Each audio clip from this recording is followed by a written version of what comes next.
So it's getting tough over there because I really can't see with my mask on.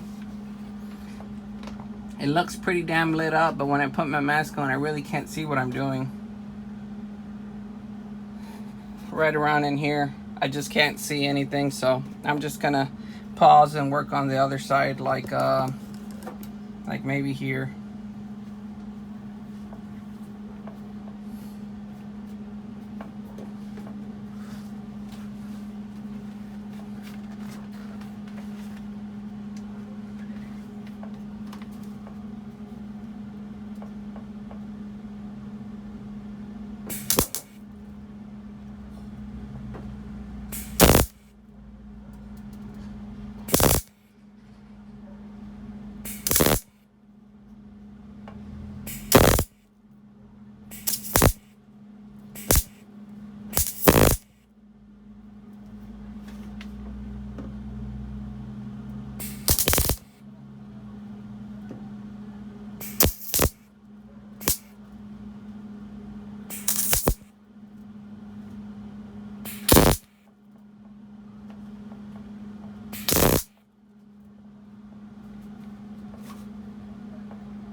Hey, what's up, YouTube? So I'm finally doing my my driver floor pan, and went ahead and got all of the butt welding clamps secured on there, and I'll be welding in between them and then removing them. I have some uneven spots, like this area, so I'll tackle those later.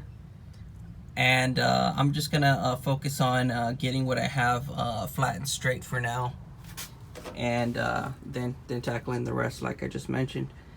But that's it, so I'll go ahead and get started on this and show you what it looks like here in a bit. So just wanted to document a few little tacks I made.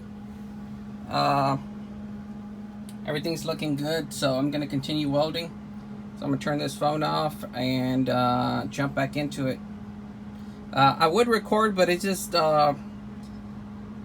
I really don't like the distance, and anything closer really burns the hell out of my phone with sparks, and it's really not a good for I guess tutorials or anything like that. It would need to be really close, but so just going this version and just documenting what I do so far, and show you what it looks like in a bit. So this is what I've been able to do so far, and just gonna wire brush this and come back. So I've been getting some decent penetration without burn through. I'm doing this with 0.030 wire, which is supposed to be for thicker metal, but I just went ahead and used it. I'll switch over as soon as I can. And since I'm welding onto older sheet metal, I went ahead and found that setting my machine up at it's at 20 gauge. Sometimes I put it at 22 when there's a little bit, it's thinned out, the sheet metal's thinned out a bit. But maybe I'm just getting better at welding. I think that's what it is. I'm just getting a better feel for it. But yeah, that's what it looks like so far. and I'll brush that that black off and keep going.